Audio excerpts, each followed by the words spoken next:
नमस्कार सर. नमस्कार. सुस्वागतम. आयकॉन स्टील प्रस्तुत बिल्ड आयकॉन या उपक्रमामध्ये आज आम्ही आलो आहोत नांदेड जिल्ह्यामध्ये आणि आज माझ्यासोबत आहेत इंजिनियर अनिरुद्ध क्षीरसागर सर. तुमचं मनपूर्वक स्वागत आहे आयकॉन स्टील तर्फे. धन्यवाद. बिल्ड आयकॉन हा उपक्रमच असा आहे की ज्याच्यामध्ये आम्ही आपल्यासारख्या प्रतिथयश इंजिनियरशी बोलतोय. त्यानिमित्तानं इंजिनिअरिंग क्षेत्रामध्ये आपलं जे भरीव योगदान आहे त्याबद्दलही चर्चा होईल. काही सकारात्मक गोष्टी त्या चर्चेतून जर बाहेर आल्या तर येणाऱ्या पिढीसाठी त्या मार्गदर्शक ठरतील असे सगळा हा उपक्रम आहे. सरांबद्दल सांगायचं तर गेल्या 15 वर्षांपासून त्यांचा या क्षेत्रातला अनुभव आहे. 200-250 पेक्षा जास्त प्रकल्प नांदेडमध्ये असतील, नागपूरमध्ये असतील, महाराष्ट्राच्या बाहेरही जाऊन त्यांनी पूर्ण केलेले आहेत. आणि विशेष म्हणजे मला नंतरही त्यांना प्रश्न तो विचारायचा आहे की गोल्ड ज्वेलरी शॉप किंवा आपण ज्याला म्हणतो तर त्याच्यामध्ये त्यांची विशेष स्पेशालिटी आहे. त्यातलेही अनेक त्यांनी प्रकल्प केलेले. अशा सगळ्या मुद्द्यांवर त्यांच्याशी मला बोलायचं आहे. पण पहिला प्रश्न असा आहे की आपलं शैक्षणिक जीवन, आपलं महाविद्यालयीन जीवन आणि त्याहीपेक्षा आम्हाला एक सगळ्यात महत्त्वाचा प्रश्न मला विचारायचा सुरुवातीला ते म्हणजे सिव्हिल इंजिनिअरिंग या क्षेत्रात येण्यासाठी प्रेरणा कोणाची होती? प्रेरणास्थान कोण होतं आणि तुम्हाला तिथून वाटलं की हे क्षेत्र माझ्यासाठी आहे? काय सांगाल? बरोबर.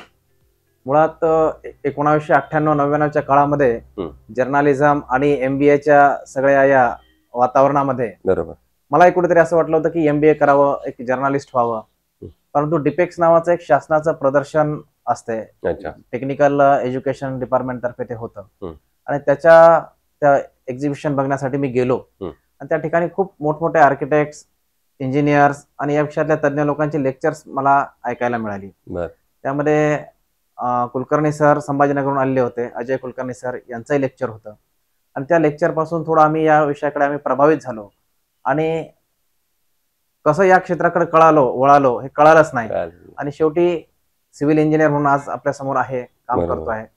आणि महाविद्यालयीन जीवनामध्ये आम्ही महाविद्यालयीन जीवनामध्ये अनेक जे काही एक्झिबिशन असतील तिथे भेटी दिल्या. गड किल्ल्यांचं काम कसं आहे, मग त्या ठिकाणी गड किल्ले असतील, विविध काही इमारती असतील किंवा राजस्थानमधले काही गड किल्ले असतील, अशा ठिकाणी भेटी देणं आणि रिसर्च या विषयामध्ये नेहमीच अग्रेसर असणं, कंपन्यांच्या व्हिजिट करणं, स्टील कंपनी असेल, सिमेंट कंपनी असेल, अशा कंपन्यांना भेट देणं, अशा याच्यात महाविद्यालयीन जीवन गेलं. त्यामध्ये सो मला याच्यातनं आणखीन एक विचारायचं, तुम्ही फक्त त्या ज्या क्षेत्रात तुम्हाला आता आवड होती ते तुम्ही केलंच, त्यासोबत इंटिरियर डिझायनिंगचा सोबत एक डिप्लोमा केला. सो ती आवड होती, त्याची गरज होती का काय अशी वाटलं तुम्हाला की त्याच्याबरोबर हेही आपल्याला या क्षेत्रात पुढे जाण्यासाठी हे नॉलेज महत्वाचं आहे? काय होतं, सिव्हिल इंजिनियर मध्ये काम करत असताना ज्यावेळेस आर्किटेक्ट, सिव्हिल इंजिनियर आणि इंटेरियर डिझायनर हा एक कॉम्बो तयार होतो. बरोबर. आणि त्याची प्रत्येकाची सृजनशीलता असते, त्यात काही वाद नाही. परंतु जर आपण इंटेरियर आणि सिव्हिल या दोघांचं मिश्रित आपण जर प्लॅन केला किंवा त्या विषयात जर आपण क्लायंटला आपण पूर्वनियोजन आपण ज्याला म्हणतो की इंटेरियरच्या हिशोबाने, सजावटीच्या हिशोबाने जर आपलं प्लॅनिंग केलं तर ते थोडंसं असं वाटतं की क्लायंटलाही चांगलं वाटतं आणि त्याचा जो शेवट आहे तो खूप चांगला होतो. बरोबर. आणि कुठेही तोडफोड होत नाही बांधकामामध्ये. एक्झॅक्टली. किंवा कस्टमरला जे अपडेट्स आहेत, नवीन जे काही गोष्टी आहेत तर त्या इंटेरियर मधल्या जास्त भावतात. त्या हिशोबाने मग सिव्हिल मध्ये प्लॅनिंग करताना किंवा त्याचं करताना आपल्याला थोडी मदत होतं. बरोबर. आणखीन मला पुढचा प्रश्न असा विचारायचा की सिव्हिल इंजिनिअरिंग क्षेत्रात आता तुम्ही मगाशी मी म्हटलं त्याप्रमाणे 15 वर्ष काम करताय, शेकडो प्रोजेक्ट तुम्ही कम्प्लीट केलेत, पण गेल्या अनेक वर्षांपासून आजपर्यंत एक समस्या कायम आहे, ती म्हणजे अकुशल कामगार, अनस्किल्ड लेबर. तर अनस्किल्ड लेबर कडून काम करून घेणं हे किती धोकादायक असतं? बघा, जसं एखाद्या अनस्किल्ड डॉक्टर कडनं आपण ट्रीटमेंट करून घेणं किंवा एखाद्या कंपाऊंडर कडनं किंवा एखाद्या नर्स कडनं की ज्याला प्रशिक्षणच नाही, जितकं धोक्याचं आहे त्याच्यापेक्षा 1000 पटीने अनस्किल्ड लेबर कडनं काम करून घेणं हे अत्यंत धोकादायक आहे. प्रामुख्याने मराठवाड्यामध्ये त्याचा खूपच आम्हाला त्याचा हे आहे, त्रास आहे. आपल्याकडे बरेचसे शासनाचे कोर्सेस उपलब्ध आहे, बांधकाम पर्यवेक्षक आहे, आर्किटेक्चरल ड्राफ्ट्समन आहे, प्लंबिंग असू द्या किंवा इलेक्ट्रिशियनच्या, परंतु त्या कोर्सेसकडे कारागीर जात नाही किंवा 1, 2, 4, 6 महिने एखाद्या कॉन्ट्रॅक्टरकडे काम केलं की लगेचच ठेकेदारीला सुरुवात करतात. त्याचा खूप आम्हाला वाईट परिणाम होतो. कामामध्ये जी क्वालिटी अपेक्षित असते, ISA स्टँडर्ड प्रमाणे असू द्या किंवा आपण जे काही गृहीत धरतो ते कामाला तितका मग फायनल आपण त्याला न्याय देऊ शकत नाही आणि अत्यंत धोकादायक या गोष्टी सगळ्या आहेत. अनेक अडचणी त्याच्यातून निर्माण होतात. वॉटर लिकेजेस असेल, स्लॅब मध्ये आपल्याला जे कंटेंट पाहिजे, समजा आपल्याला पाहिजे की M25 पाहिजे तर त्या ठिकाणी तिथपर्यंत तो ग्रेड अचीव करता येत नाही. बरोबर. आणखीन एक महत्वाचं म्हणजे सिव्हिल इंजिनिअरिंग मध्ये जसं कुठल्याही बिल्डिंगला पाया महत्वाचा आहे, त्याप्रमाणे कुठल्याही बिल्डिंगचं काम सुरू करण्यापूर्वी त्याचा रचना किंवा आराखडा किंवा प्लॅन महत्वाचा आहे. तर या प्लॅनचं महत्व काय सांगाल तुम्ही? नाही, मूळ प्लॅन जो आहे किंवा प्लॅनिंग जो आहे हा त्या बिल्डिंगचा आत्मा आहे. क्लायंटच्या ज्या गरजा आहेत, अपेक्षित त्यांना ज्या गोष्टीसाठी ते बिल्डिंग बांधतायत त्याचं संपूर्ण प्रारूप म्हणजेच प्लॅनिंग आहे. बरोबर. त्याच्यामुळे पूर्ण प्लॅनिंग, पूर्व प्लॅनिंग म्हणजे पूर्व नियोजन आणि पूर्ण नियोजन जर आपल्या बिल्डिंग मध्ये असेल, त्यामुळे त्यांच्या ज्या ज्या काही रिक्वायरमेंट आहे त्या त्यांनी त्या कागदावर घेतल्या की नंतर त्याच्यामध्ये चेंजेस करायची काही गरज पडत नाही, किंवा कुठल्याही नंतर आपल्याला पुढच्या भविष्यात 15, 20, 50 वर्षापर्यंत ती बिल्डिंग आपल्याला जी आहे ती जशीच्या तशी आपण ठेवू शकतो आणि कस्टमरचं सॅटिस्फॅक्शन मिळू शकतं. आता तुम्ही म्हणलं की 15, 20, 25 वर्षापर्यंत ती आपण जे निर्मिती करतो ती टिकावी असंच प्रत्येक इंजिनियरला वाटत असतं. तर पण जेव्हा रेसिडेन्शियल मध्ये तुम्ही काम केलंय म्हणून विशेषतः विचारतो की त्यांचं नेहमी असं असतं की बजेट थोडं कमी आहे मात्र क्वालिटी काम पण द्यायचंय आणि ती दीर्घकाळ टिकावी अशी बिल्डिंग वाटत असते. तर या दोन्हीचं तुम्ही हे कसं साधता, समतोल कसा साधता? अगदी बरोबर आहे. मुळात सर्व जे काही मटेरियल आहे दिवसेंदिवस सगळ्या कारणांमुळे त्याचे भाव वाढणार हे नक्कीच आहे. परंतु कुशल कारागीर असतील, आपण जर साईटवर व्यवस्थित सुपरविजन केलं, त्या ठिकाणी त्या सगळ्या साहित्यांचा रेशो त्याच्यावर लक्ष दिलं किंवा सेकंड सुपरवायझर त्या ठिकाणी आपण अपॉइंट केला आणि योग्य त्या रीतीने आपण जर त्या ठिकाणी त्या कारागिरांना जर आपण सांगितलं, स्वतः लक्ष दिलं जातीयतेने, तर त्याच्यामध्ये खूप फरक लक्षात येतात. सेटिंग पिरियड असेल, त्याची क्युरिंग असेल, त्या सगळ्या गोष्टींवर जर सिव्हिल इंजिनियरने जर स्वतः वैयक्तिक लक्ष दिलं तर त्यांचा खर्चामध्ये बचत होतो. आणि असं कुठेही नाहीये की तुम्ही जास्त खर्चिक काही गोष्टी घेतल्या जे तुमचं घर सुंदर होईल, चांगलं होईल, टिकाऊ होईल. टेक्निकली तांत्रिक दृष्ट्या काय गरजेचं आहे, उदाहरणार्थ आम्ही मराठवाड्यामध्ये 40, 42 ते 45 पर्यंतच्या तापमानामध्ये बसलेलो आहे, त्या ठिकाणी जे म्हणून योग्य असेल ते वापरावं. त्या ठिकाणी 99% बोरचं पाणी आहे, बरोबर आहे. मग त्या ठिकाणी काय वापरलं पाहिजे याचं थोडं अपडेट जर राहिलं, अनेक कंपन्यांच्या सेमिनार मध्ये आम्हाला त्या ठिकाणी शिकवतात, अपडेट करतात सगळे लोक, तर त्या ठिकाणी आपण थोडं प्रशिक्षित राहिलं तर याचा नक्कीच परिणाम होतो आणि कमीत कमी बजेटमध्ये आपण ग्राहकाला आपण देऊ शकतो चांगली सेवा. बरोबर आहे. पण हे जरी असलं तरी ग्राहक नेहमी त्या बजेटवरच अडून राहतो बऱ्याचदा आणि मग त्या बजेटनुसार घर बनवण्याकडेच प्राधान्य द्यावं लागतं त्या इंजिनियरला. तर मग त्याविषयी पुन्हा काय सांगाल? एकतर सुरुवातीला प्रत्येकाला वाटतं माझ्या पैशाची बचत व्हावी आणि माझं घर दणकट व्हावं. बरोबर. सुरुवातीला त्या ठिकाणी त्यांना सांगावं लागतं की बाबा सिमेंट आणि स्टील त्याच्यात त्या विषयात त्यांना काउन्सिलिंग करावी लागते. बरोबर. की स्टील हा तुमचा जो आहे हा तुमचा स्ट्रक्चर मजबूत जर असेल तरच तुमची बिल्डिंग राहणार आहे. मग या स्टील मध्ये, या सिमेंट मध्ये तुम्ही कॉम्प्रोमाइज करू नका. बरे तुम्ही दिसायच्या काही गोष्टी असतील, टाईल्स तुम्ही थोड्या स्वस्तातल्या लावा, बरोबर आहे. परंतु प्लंबिंग, स्टील आणि इलेक्ट्रिकल कॉम्प्रोमाइज टेक्निकल करू नका, बरोबर आहे. त्या ठिकाणी तुमचं वेस्टेज कसं वाचवता येईल, त्या सळ्यांचे समजा आता 39 फुटाच्या सळीचे आपण 2 भाग करून कसं करता येईल, रिंग कापताना त्याचं कसं वेस्टेज कमी करता येईल, बरोबर, किंवा रेडीमेड रिंग्स घेऊन त्याच्यात आपण कसं करू शकतो, तारांची बचत आपण कशी करू शकतो, या सगळ्या छोट्या छोट्या गोष्टीकडे लक्ष देऊन त्याचं कॉस्टिंग कसं कमी करता येईल आपण त्याच्यावर लक्ष द्यायला पाहिजे. सर, दुसरा आणखीन एक प्रश्न असा आहे की आता तर तुम्ही तर इतकी वर्ष काम करताय, पण या एवढ्या वर्षात तुम्ही ज्याप्रमाणे क्षेत्र बदलते असं आपण बघितलं त्याप्रमाणे तंत्रज्ञान सुद्धा बदलतंय. तर त्या तंत्रज्ञानाची कितपत मदत तुम्हाला या संपूर्ण प्रवासात झाली आणि आता असं वाटतंय का की अजून कुठलं तरी व्यावसायिक प्रशिक्षण घ्यावं किंवा आता कुठलं रिसेंटली कुठला कोर्स पूर्ण केला किंवा करावा असं? तंत्रज्ञान जे अपडेट होत आहे त्याचा 100% फायदा होतो. बरोबर.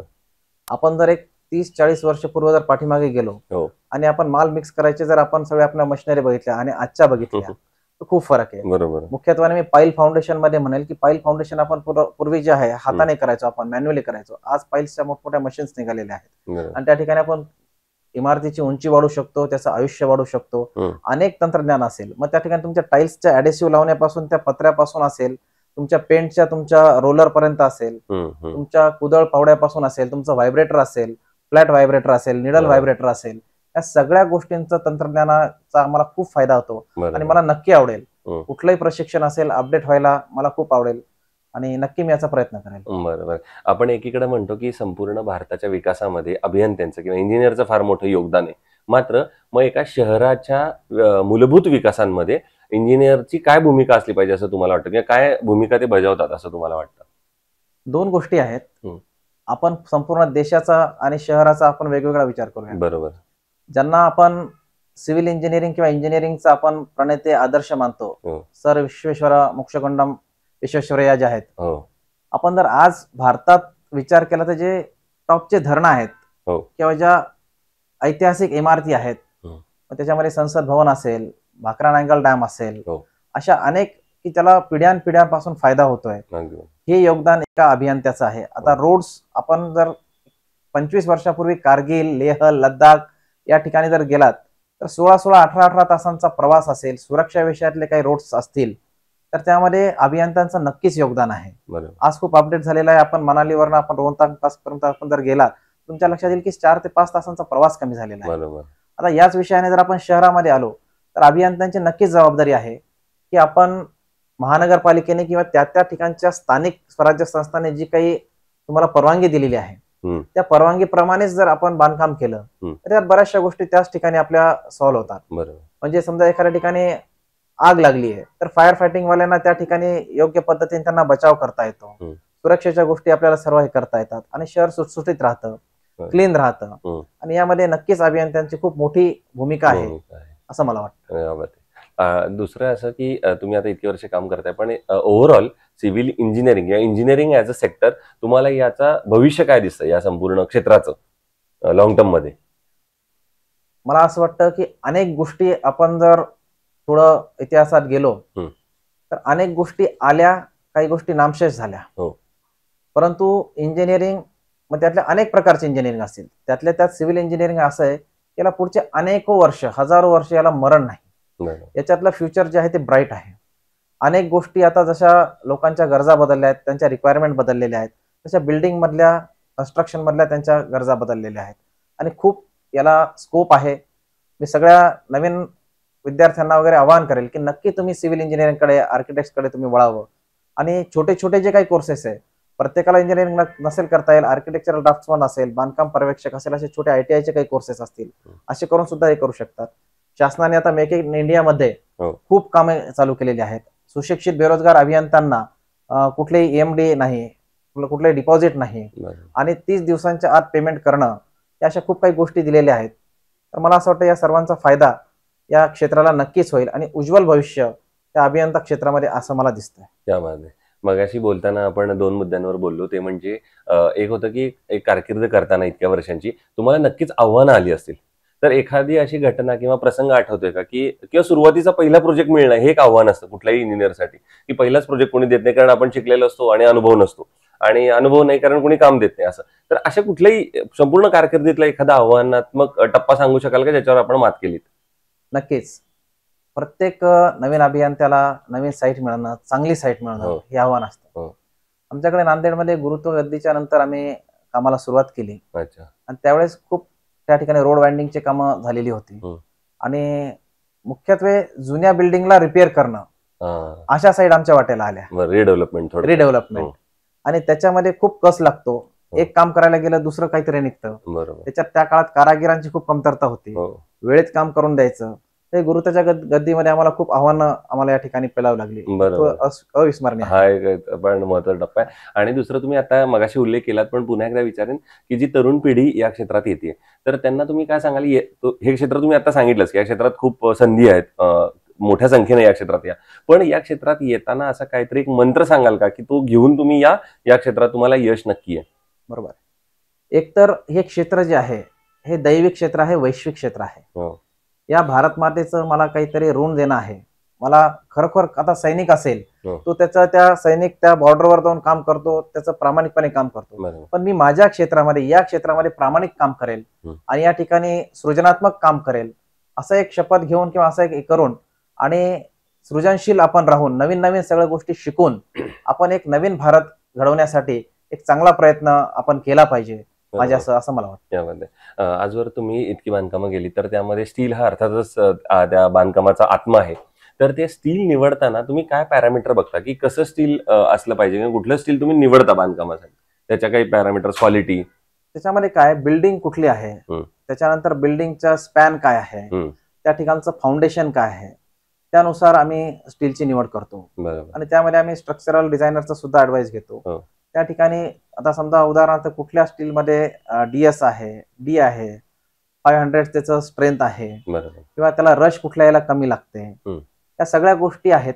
त्याच्यामध्ये वजनाच्या वगैरे कुठल्याही त्याच्यामध्ये कमी भरतं का, या सगळ्या गोष्टी टेक्निकली गोष्टी सगळ्या चेक केल्या जातात आणि त्या प्रोजेक्टला ते स्टील आम्ही सजेस्ट करतो. बरोबर आहे. आता हे आपण बोललो स्टील बद्दल, पण आयकॉन स्टील तुम्ही कुठल्या प्रोजेक्टमध्ये यापूर्वी वापरलं आहे का तुमच्या, किंवा आयकॉन स्टीलची जर विशेषता काही तुम्हाला वाटली असेल किंवा सांगावं वाटलं असेल, किंवा राठी सरांची कधी प्रत्यक्ष भेट झाली असेल, त्यांच्या प्रॉडक्ट बरोबर येणारी क्वालिटी असेल, त्यांची डिलिव्हरी असेल, कॉस्ट असेल, अशा काही मुद्द्यांवर तुम्हाला सांगता येईल?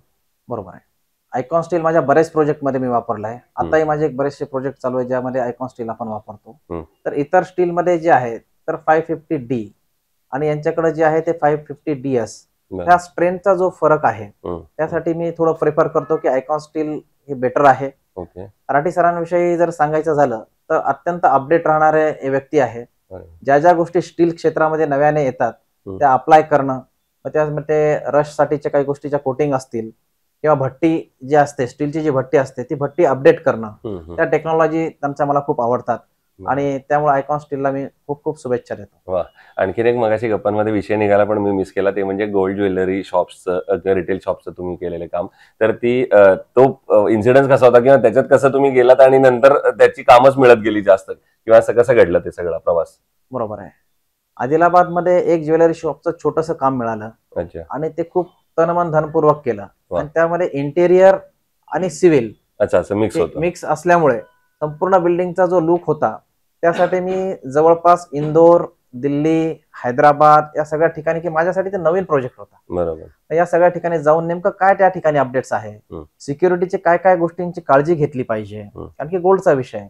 त्या ठिकाणी क्लायंटला सुद्धा, ग्राहकाला आल्यावर काय योग्य वाटलं पाहिजे, आल्हाददायक वातावरण वाटलं पाहिजे आणि त्यामध्ये लाईट इफेक्ट काय असला पाहिजे की ज्याच्या कारणे ते सोनं उठून येईल. आणि ह्या सगळ्या गोष्टींचा विचार केला. कलर कॉम्बिनेशन आणि जी बिल्डिंग होती त्या बिल्डिंगच्या मध्ये जवळपास 40 फुटामध्ये कुठेही कॉलम नाही येऊ देता, लॉंग स्पॅन मधली ही बिल्डिंग त्या लोकांना खूप भावली आणि त्यापासून मग एक ज्वेलर स्पेशलिस्टचा एक आपल्याला स्टॅम्प बसला. क्या बात आहे.